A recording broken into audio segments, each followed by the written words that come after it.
Your child is sitting on the floor. The tablet is on. They haven't moved in 40 minutes.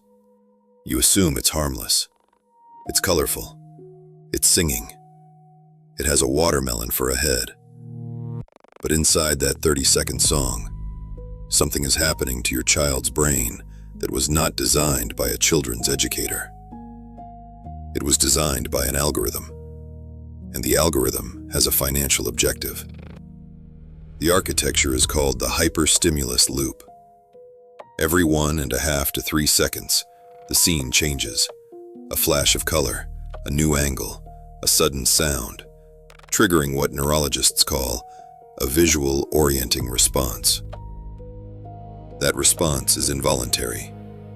It is the same reflex that makes you turn when someone drops a glass behind you.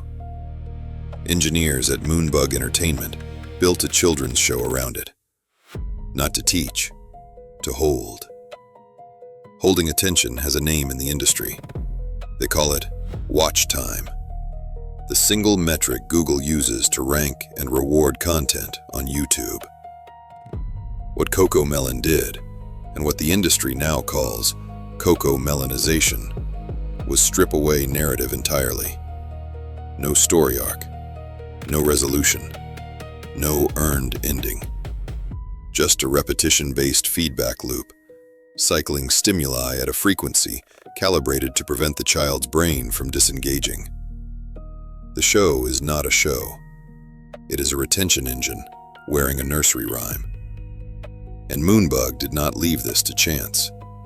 According to Bloomberg, the company deployed proprietary software to track engagement drop-off at the millisecond level, adjusting character movements, color shifts, and audio cues in real time to prevent viewer churn. Think about that.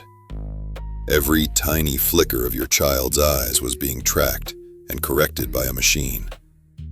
The child was not the audience. The child was the data point. This is not a parenting story. It is not a screen time debate. The hyperstimulus loop is a proprietary, commercially active neurological instrument, and it is running on your child right now. In November 2021, a private equity firm backed by Blackstone purchased Moonbug Entertainment, the company behind CoComelon, for $3 billion. That is not a content acquisition. That is a massive gamble using borrowed money on the perpetual availability of your child's attention. Kevin Mayer, co-CEO of the acquiring company Candle Media, had previously run Disney's streaming division and TikTok's global operations. He understood, better than almost anyone alive, how digital attention compounds into revenue. What Candle Media built around Moonbug was not a creative studio. It was a roll-up, a financial strategy that uses massive loans to buy up different brands. The retention engine described earlier was not a product feature. It was the only way to pay back their massive loans. Now consider where 70% of CoComelon's traffic originates. Not from parents searching, not from pediatricians recommending, from YouTube's Next Up Autoplay feature, the algorithm that plays the next video the moment the current one ends, without asking anyone's permission. 70%. That single figure means Candle Media's ability to service its debt was not determined by the quality of its content or the welfare of its audience. It was determined by a setting inside Google's recommendation engine that neither Mayer nor his lenders controlled.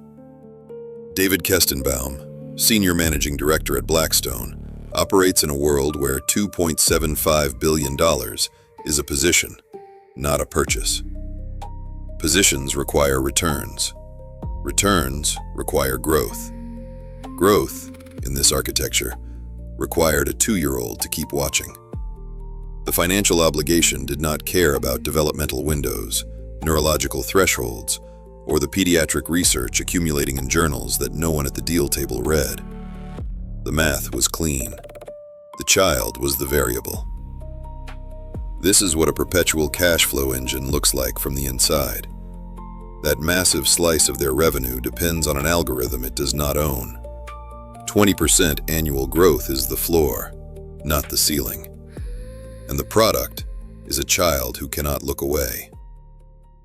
By early 2024, the interest payments on $1.4 billion in debt could no longer be serviced without restructuring. Candle Media signed a credit amendment with lenders. The amendment did one thing above all others. It gave the lenders, not the creators, not the parents, not the children, first priority over CoComelon's intellectual property. The watermelon head, the songs, the characters your child knows by name before they know yours. Collateral, all of it. In 2025, some of Moonbug's animation staff were laid off. Not because the content was improving, because the debt required an upload schedule that human animators could not sustain at the required cost. The children watching did not notice. The algorithm did not care. The lenders got their payment guarantee. Gone. The people who drew the faces your child loves. Gone. To make the math work. By 2026, Candle Media sold off its other companies, like the digital news brand Attention, to raise cash. That is the sound of a company that is run out of options. A sale leaseback means you sell what you built, then pay rent to use it. The asset leaves your balance sheet. The obligation stays. CoComelon, the brand, the library, the characters, was sold to satisfy a financial position, and the company now operates those assets as a tenant. Your child's favorite show is a sublease. Here is what none of this looks like from your living room floor. It looks like a colorful cartoon. It looks like 40 minutes of quiet. It looks like a small mercy in a long day. But the child sitting on that rug is not the audience. They are the fuel. Every second of unbroken attention they deliver is a data point in a retention model that services a debt they will never be told exists. Their developing brain, the one that cannot yet distinguish a story from a stimulus loop, is the engine that keeps the interest payments current. You did not sign a contract, but your child's neurology did. More than half of the original purchase price is now debt. The asset is a children's show. The collateral is a child's attention. This is not a content business. It is a leveraged position on the involuntary neurological responses of people under the age of 3.